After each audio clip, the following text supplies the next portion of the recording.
어느 부부가 결혼을 했는데 아기가 없었습니다. 아기가 없어서 병원을 가 보았더니 남편이 불임이어서 아기를 낳지 못했습니다. 이 옛날에는요, 이렇게 아기를 낳지 못하는 또 부부의 집에 아기를 낳았는데 아기를 기를 수 없어서 그 집 대문 앞에 놓고 가는 일들이 또 있었습니다. 그래서 이 아기를 낳지 못하는 부부의 집 대문에 아침에 일어나 보니까 아기가 그 대문에 이불에 덮여서 놓여 있는 것을 보게 되죠. 이 분들이 예수님을 믿으셨는데 하나님이 우리에게 아이를 주셨구나, 이 마음을 가지고 그 아이를 잘 이제 키우게 되었습니다. 그래서 여자 아이 있는 그 아이를 데려다가 이제 자기 딸처럼 생각하고 아기가 잘 자라는 모습을 보면서 부모는 너무 행복했습니다. 그런데 행복하기도 하지만 또 아이를 보면서 마음 한켠이 무거움이 있었는데, 그게 바로 혹시라도 이 아이가 이제 우리가 진짜 부모가 아니라는 걸 알면 혹시 이렇게 어려움을 당하지는 않을까, 마음의 상처를 받지 않을까. 그래서 또 학교에 가서도 또 여러 삶을 가운데에 이 일들로 인해서 아이가 힘들어하지 않을까. 그래서 주변 사람들에게 알리지도 않고 또 아주 친지들에게도 조심조심하면서 이 아이를 잘 길렀습니다. 그리고 어느덧 이 아이가 결혼을 하고 또 딸을 낳은 그러한 장성하게 되는 상황에 이르렀는데, 그때가 되니까요, 부모 마음에 이제는 진실을 말해줘도 되겠구나, 이런 마음이 들었습니다. 그래서 딸을 불러놓고는 과거에 있었던 이야기들을 딸에게 해주었는데, 이 딸이요, 놀랍죠. 자기를 낳아준 부모로 생각했는데 지금까지 낳아준 부모로 생각하고 있다가 자기가 진짜 부모가 아니라는 사실을 알고는 놀랍지만 이 딸이 부모님한테 감사하다고, 그리고 또 잘 키워주셔서 감사하다고 이야기하고서는 예전처럼 부모님과 함께 잘 살아가고 있는 것을 볼 수가 있었습니다. 여러분, 왜 이 부부가요, 이 딸아이의 출생의 비밀을 사춘기 때도 얘기하지 않고 청년의 때도 얘기하지 않고 이 딸아이가 결혼을 하고서 자녀를 낳았을 때 말해 주었을까요? 그 이유는 사춘기 때나 혹은 청년의 때에 이 사실을 알면 그 일을 감당할 수가 없었기 때문에 그렇습니다. 그러나 부모가 판단하기에 이제 자녀도 낳고 결혼 생활을 하면서 부모의 마음을 알 수 있을 때가 되었을 쯤에 이제는 진실을 말해도 이 아이가 그 모든 것에 방황하지 않고 잘 판단할 수 있을 거라 믿었기 때문에 그런 거죠. 오늘 하나님이 우리에게 주신 말씀을 보면 예수님께서 3년 동안 말하지 않았던 진실을 제자들에게 말씀하고 계시는 것을 보게 됩니다. 그 진실은 예수님께서 예루살렘에 올라가셔서 장로들과 대제사장들과 서기관들에게 많은 고난을 받고 죽임을 당한 후에 3일 후에 살아날 것에 대한 말씀이셨습니다. 제자들은요, 예수님이 예루살렘에 올라가시는 이유가 예루살렘에 올라가셔서 왕이 되는 줄 알고 있었습니다. 그래서 예수님을 쫓아서 예루살렘에 가는 이 길에 지금 막 몹시 흥분해 있고, 이제 곧 예수님이 왕이 되시면 자기들은 높은 자리에 오를 것을 기대하면서 그 예루살렘에 가는데, 예수님이 그 흥분하고 있는 제자들에게 찬물을 끼얹고 계시는 거죠. 왕이 되는 것이 아니라 뭐 하러 간다고요? 죽으러 간다고 이야기를 하셨습니다. 제자들은 도저히 예수님의 말씀을 받아들일 수도 없고 믿을 수도 없었습니다.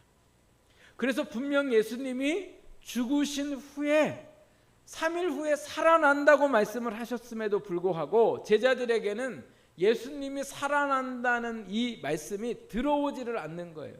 그 이유는 사람이 죽었다가 살아난 것도 없었을 뿐만 아니라, 죽었다 살아날 거 왜 죽습니까? 그 제자들이 생각할 때는 죽지 말고 정말 잘 되려면 어떻게 해야 돼요? 계속 살아서 예수님의 그 일들을 행하시면 되는데, 이제 왕이 된 시간이 얼마 남지 않았는데 예수님이 왕이 되는 게 아니라 죽으신다고 하니까요, 제자들이 혼란에 빠졌어요. 그래서 그 제자들이 혼란에 빠져 있는 이 동안에 흥분했던 제자 한 사람 베드로가 예수님에게 어떠한 일들을 하는가 22절 말씀에 보면 나오는데, 여러분 한번 보십시오. 이 베드로가 얼마나 흥분을 하고 있는지 우리 같이 읽어보겠습니다. 시작. 베드로가 예수를 붙들고 항변하여 이르되 주여 그리 마옵소서, 이 일이 결코 주에게 미치지 아니하리이다. 아멘. 예수님을 붙들고 항변했다는 거는요, 붙든다는 건 예수님을 자기 쪽으로요 끌어다녔다는 거예요. 예수님 이러면서 그런 말씀 마십시오 이렇게 하면서 예수님을 어떻게 해요? 붙잡아서 끌어다녔더라는 거예요. 성경 말씀에 보면 예수님은 연한 풀과 같으시고 마른 땅에 말라있는 잡초와 같이 연약하신 분이에요. 베드로는요, 뱃사람으로요 아주 덩치도 좋고 근육도 있는 이 젊은 남자가 예수님을 어떻게 해요? 잡아 다녔어요. 그리고 뭐 했어요? 항변했다 이렇게 얘기하는 이 항변의 뜻은요, 꾸짖고 책망하다라는 뜻이에요. 예수님을 말씀하시니까 베드로가 흥분을 해서 붙잡아 가지고 그러면 안 됩니다. 왜 죽습니까? 사셔야지. 도대체 생각이 있으십니까? 없으십니까? 예수님에게 막 꾸짖고 있는 거예요. 예수님의 생각은 잘못됐습니다. 저희 조선시대의 말씀들을 이렇게 보면 서당의 선생님의 뭐도 밟지 말라고 얘기해요. 제자들에게 그림자도 밟으면 안 돼요. 그만큼 선생님에게 어떻게 해요? 존경과 예를 다해야 된다. 근데 이 당시도 마찬가지예요. 이 당시에도 스승과 제자의 그 관계는요 아주 엄한 관계 속에 있습니다. 그런데 베드로가요 너무 흥분을 해서 선생님에게 해서는 안 될 행동을 지금 하고 있더라는 거죠. 그 이유는 그만큼 베드로가 뭐 했기 때문에 그래요? 큰 충격을 받았기 때문에 그렇습니다. 여러분은 베드로가 화내는 것이 이해가 되십니까? 안 되십니까? 예? 저는 충분히 이해가 돼요. 베드로가 예수님을 만났을 때에, 그리고 예수님을 따르기로 결정할 때에는 베드로가요 물고기 잡으러 바다에 나갔다가 밤새 물고기 한 마리 잡지 못하고 이제는 오늘 글렀구나 하면서 그물을 씻고 있었어요. 그물을 씻으면서 내가 계속 이렇게 살아가야 되는지, 이렇게 수학 없는 그물질을 하면서 이 업으로 살아가야 되는지 인생의 회의도 느끼고, 또 오늘 벌지 못했으니 우리 가족들을 어떻게 내가 먹여 살려야 할지 여러 고민을 하고 있을 때에 예수님께서 베드로에게 나타나셔서 깊은 곳으로 가서 그물을 던져라 이렇게 말씀하세요.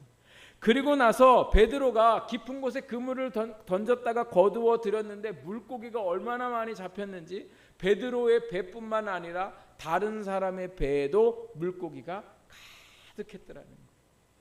물고기가 가득한데 예수님이 내가 너를 사람 낚는 어부가 되게 하겠으니 나를 따라와라 이렇게 말씀을 하세요. 평생 한 번도 잡아본 적이 없는 물고기예요. 그 물고기 내다 팔으면 어마어마한 돈이 됨에도 불구하고 예수님이 나를 따라오라는 말씀, 사람을 낚는 어부가 되게 했다는 말씀, 무슨 말씀인지 몰라요. 베드로가 뭔지 알겠어요. 그러나 이렇게 물고기를 많이 잡게 했으니 내 인생에 더 많은 좋은 일들, 성공할 수 있는 일들을 이 사람 따라다니면 되겠구나 라는 마음으로 베드로가요 그 물고기와 가정을 버려두고 예수님을 따랐더라는 거예요. 근데 만약 이날 물고기를 그물을 던지라고 했는데 물고기도 다시 잡지도 못하고 그런 가운데 예수님이 너 나를 따라와라 사람 낚는 어부 되게 하겠다 이렇게 말씀하셨다면 베드로가 따랐을까요? 안 따랐겠죠. 예수님을 따르면 뭔가 대단한 인생이 될 거라고 생각을 하고 성공과 부를 얻을 거라 생각을 하고는 예수님을 따라다녔습니다. 그리고 따라다니다가 보니까 야, 예수님이 정말 보통 사람이 아닌 거예요. 예수님이 막 죽은 사람도 살리시고 못 고칠 병도 없으시고 모든 문제를 해결하시고 세상에 아이가 쌓은 그 보리떡과 물고기를 가지고 5,000명 이상을 먹이시는 놀라운 기적을 일으키시면서 야, 예수님이 이게 보통 분이 아니시구나. 예수님만 따라다니면 좋겠구나. 그래서요, 예수님이 함께 예루살렘으로 가시는 동안 이제는 왕이 되시겠구나. 이제는 사람 낚는 어부가 뭔지 알게 되겠구나. 이러한 마음으로 예수님을 따라가는데 왕이 되는 게 아니라 뭐가 된다고 말씀하고 계세요? 죽으러 간다고 말씀하고. 예수님 죽으면요 3년의 세월이 다 뭐예요? 헛수고 되는 거예요. 그동안 꿈꾸고 기대했던 이 모든 것들이 한순간에 무너지는 거죠. 그런데 여러분, 왜 예수님이 처음부터 내가 죽으러 갈 거야, 그런데 너 나 따라와, 이렇게 얘기 안 하시고 하여튼 막 기적을 행하시고 이적을 행하시면서 왜 그때는 말씀을 안 하시고 지금 와서야 3년이 다 돼서야 이 베드로와 제자들에게 이 말씀을 하셨을까? 처음부터 예수님이 내가 죽으러 간다라고 말씀하면 제자들은 따르지도 않았을 뿐만 아니라 그 죽으러 가는 그 의미가 결국은 예수님이 죽으심으로 우리의 생명을 구원하시기 위한 일인데 그 말씀조차도 제자들이 뭐예요? 이해할 수가 없었기 때문에 그런 거죠.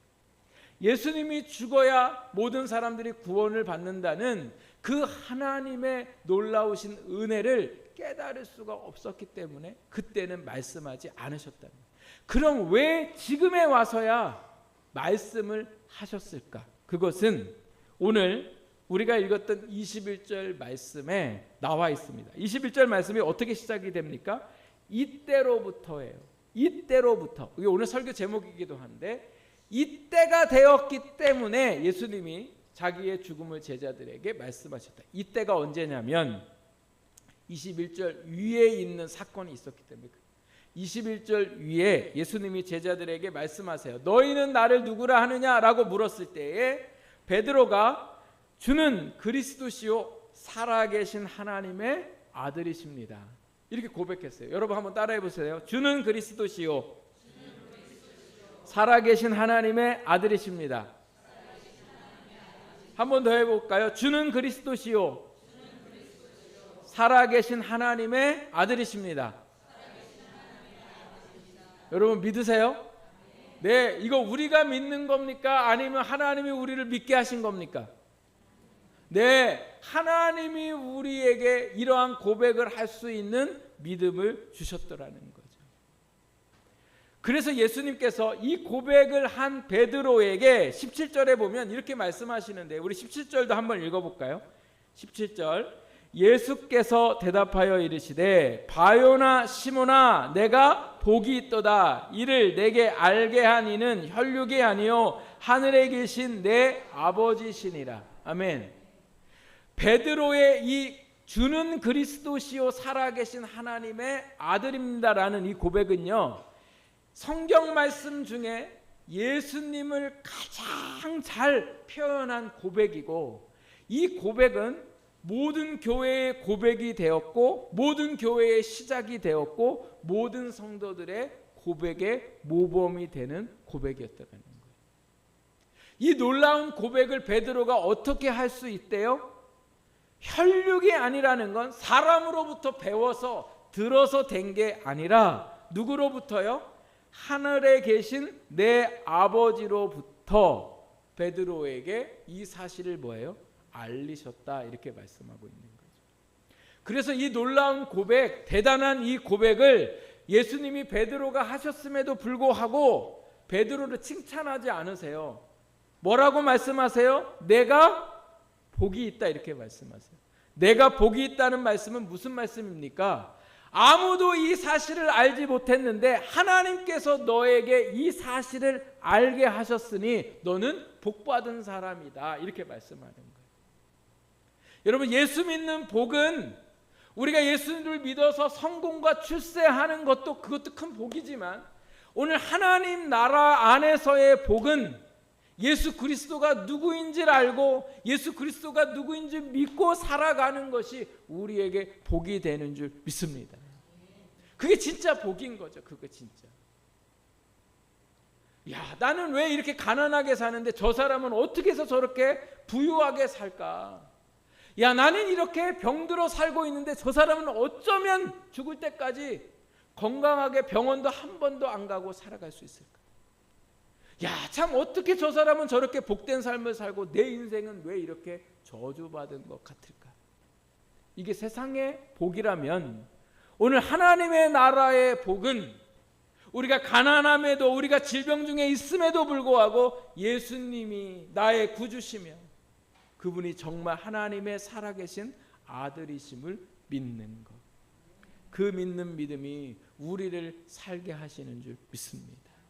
예수님이요, 이렇게 말씀을 하셨을 때에 그때의 예수님의 죽음과 부활에 대해서 제자들에게 말씀을 하셨습니다. 베드로가 예수님을 믿음의 고백을 온전히 할 수 있었을 것은 하나님이 뭐예요? 일하고 계심을 알았기 때문에 그래요. 야, 이제 3년이 다 되니까 베드로도 그렇고 제자들도 그렇고 하나님께서 그들에게 믿음을 주셔서 이제는 뭐예요? 나를 온전히 고백할 수 있게 하셨구나. 그리고 이제는 제자들에게 뭐예요? 내 죽음에 대해서 말해야 될 때가 됐구나.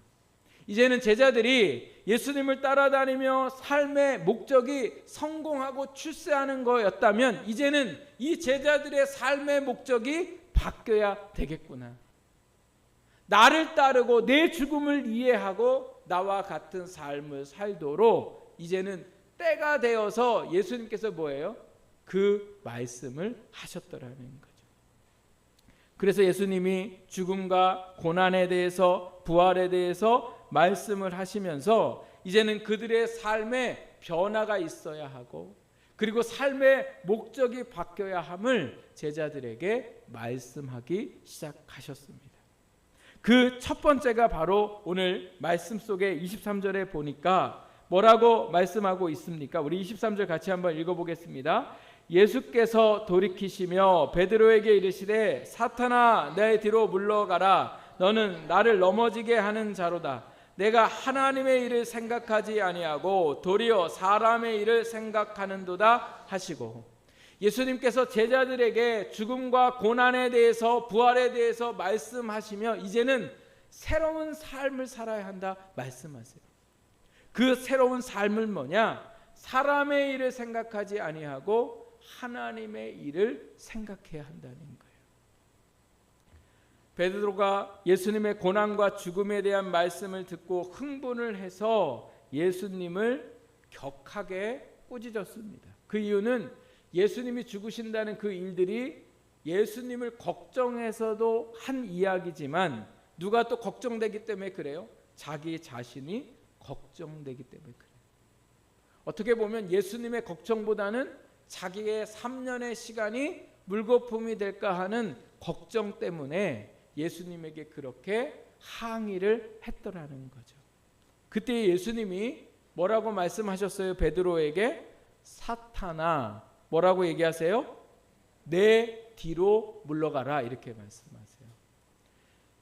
저희가 16절에 보면 베드로가 주는 그리스도시요 살아계신 하나님의 아들입니다. 아무도 대답하지 못하는 놀라운 믿음의 대답을 했지만 예수님이 금방 얼마 지나지 않아서 베드로에게 뭐라고 얘기하셨다고요? 사탄이라고 그랬대요. 사탄. 여러분, 아무리 믿음을 갖고 있고 믿음의 고백을 해도 인간의 생각을 하고 사람의 일을 생각하면 어떻게 됩니까? 사탄이 역사하게 되더라는 거예요. 천년만년 믿음으로 사는 게 아니라 그 믿음의 사람도 사람의 생각을 앞세우면 어떻게 된다는 거예요? 사탄의 끌림을 당할 수밖에 없게 되더라는 거예요. 그래서 여기서 말씀하시는 사람의 일은요, 뭐예요? 사탄의 생각을 말씀하고 있는 거예요. 그래서 예수님이 베드로에게 뭐라고 얘기하세요? 누구 뒤로 물러가요? 예수님 뒤로 물러가라는 거예요. 이 말은 나를, 너의 생각이 뭐예요? 앞서면 안 된다는 거예요. 그리고 우리가 생각할 때에 하나님의 일을 생각하며 살라는 말씀을 하고 계시는 겁니다. 기분 좋으면 예수님 따라가는 것 같아요. 또 내 마음에 뭔가 간절히 이루어져야 할 것이 있으면 예수님 따라가는 것 같아요. 열심히 신앙생활하고 예배드리고 또 심지어 새벽에 나와서 기도도 해요. 그런데 그 시간이 지나고 나서 뭔가 응답을 주셨거나 아니면 응답을 아예 주시지 않으면, 내가 원하는 대로 되지 않으면 그때부터는 뭐 하기 시작해요? 예수님 앞서가요. 예수님은 뒤에 계시고 알아서 따라오시든지 마시든지 오든 안 오든 별로 상관 안 하고 그저 그냥 내 생각대로 살아가는 거죠.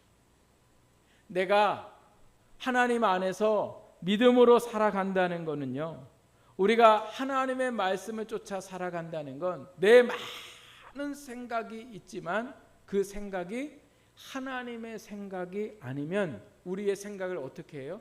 앞세우지 아니하고 뒤로 보내며 살아가는 거예요. 조금 힘들고 귀찮아지면 우리가 하나님의 생각을 안 하고 누구 생각을 해요? 내 생각을 하게 되죠. 열심을 했다가도 뭔가 기분이 나쁘고 뭔가 못마땅하고 싫으면 내 생각이 앞서서 뭐해요? 사탄이 역사하게 하더라는 거예요. 그런 사람은 다 뭐해요? 넘어질 수밖에 없더라는 거예요. 그래서 예수님이 말씀하시잖아요. 사탄아 내 뒤로 물러가라. 너는 나를 뭐해요? 넘어지게 한다. 예수님을 넘어뜨렸다는 이 말씀이 아니라 하나님의 뜻을 뭐 하지 못한다는 거예요? 이루지 못하게 한다는 거예요. 참 우리는 편하게 생각해요. 이렇게 얘기할 때가 있어요. 우리가 일로 가야 하고 싶은 마음이 있어요. 이렇게 가고 싶어요. 근데 하나님은 이렇게 오기를 원하세요. 그럼 우리 뭐라고 얘기하냐면 우리가 이렇게 가도 하나님이 또 우리를 이렇게 오게 한다는 거예요. 야, 하여튼 자기 멋대로 생각해요. 우리가 일로 가면요, 하나님이 일로 오게 억지로 하지 않으세요. 일로 가면 어떻게 돼요? 넘어져요. 넘어지고 고생하고 고난이 끝이 없어요. 그런데 우리는 자꾸 자기의 생각이 옳은 줄 알아요. 그래서 사사기 말씀에 보면 각자의 옳은 소견대로 하는 거예요. 예배를 드리는 것도 자기 마음대로 드려요. 교회를 오는 것도 자기 마음이에요. 봉사를 하는 것도 자기 마음이에요. 안 하는 건 아니에요. 해요. 그런데 뭐예요? 내 생각대로 하는 거죠. 하나님의 생각은 뭡니까? 하나님의 일을 생각하라는 건 내가 원하는 게 아니라 하나님이 내게 원하시는 게 뭔가를 우리가 생각하는 거예요. 제가 봉사를 하다가 너무 기분 나빠. 저 사람하고 얼굴 마주치고 싶지 않아. 이건 누구 생각이에요? 사람의 일이고 사람의 생각. 그러나 내가 이러면 안 되지. 내가 저 사람이 싫어도 내가 하나님의 일들을 하니까 내가 이제는 하나님의 마음으로 하나님이 내게 원하시는 게 뭔가를 생각하면서 힘들고 어려워도 다시금 나와서 헌신하고 봉사하고 예배하는 그 삶이 뭐예요? 하나님의 일을 생각하는 거죠. 오늘 저와 여러분의 삶이 오늘도 하나님께서 우리에게 믿음을 주시고 그리고 이제는 하나님의 일을 생각하며 살아가는 우리의 신앙이 되어야 할 줄 믿습니다. 그 하나님의 일들을 생각하기 위해서 예수님이 두 번째 하신 말씀이 뭐냐면요, 자기를 부인하고 십자가를 지고 예수님을 따르라고 말씀하셨습니다. 하나님의 일을 생각한다는 건 뭐라고요?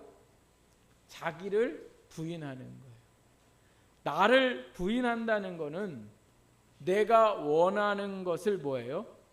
하지 않고 십자가를 진다는 것은 하나님께서 내게 원하시는 것을 하는 거예요. 그러니까 오늘 우리가 어떠한 일들을 만나고 어떠한 상황 속에서 내가 하고 싶은 대로 하는 건 자기 마음대로 하는 거예요. 그러나 십자가를 진다는 건 이 상황 속에 하나님이 내게 원하시는 것을 내가 하는 거, 그게 바로 뭐예요? 십자가예요. 어떤 분은 이렇게 얘기하세요. 아우, 하여튼 우리 남편이요, 저를 너무 힘들게 하세요. 나의 십자가예요. 이렇게 했어요. 십자가가 아니었어요. 남편이 십자가가 아니라 그 남편으로 인해서 내가 믿음의 삶을 살기가 어렵지만 그럼에도 불구하고 내가 뭐예요? 믿음으로 이겨 나가는 게 그게 십자가라고요. 아유, 자식이 아니고 십자가예요.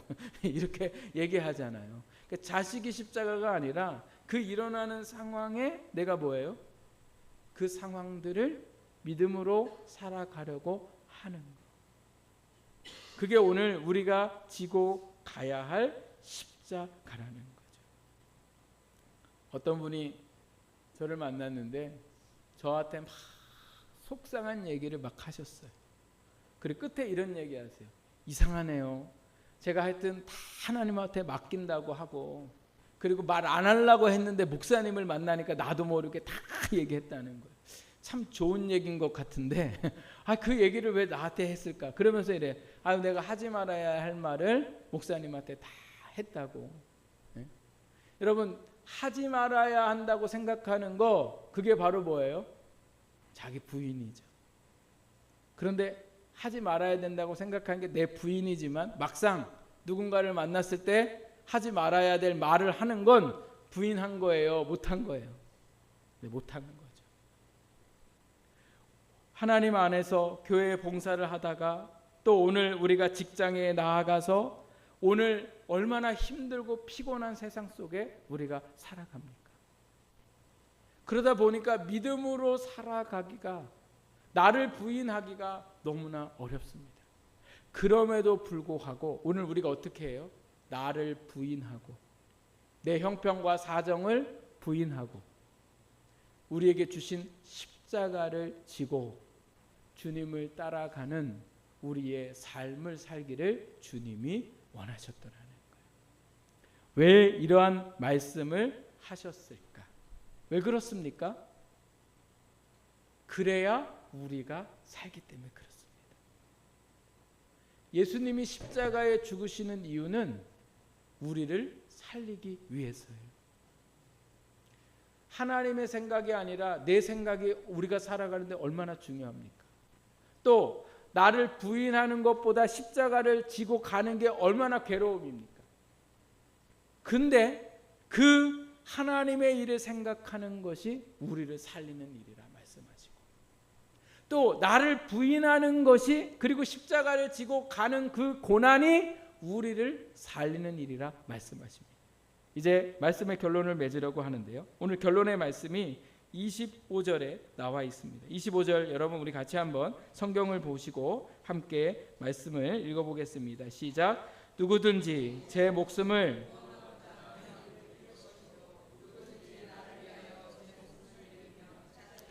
아멘. 여러분 살고 싶습니까? 죽고 싶습니까? 이 한 주도 살면서 살고 싶습니까? 아니면 죽은 상태로 살고 싶습니까? 네, 오늘 우리 모두 다 살기를 원하잖아요.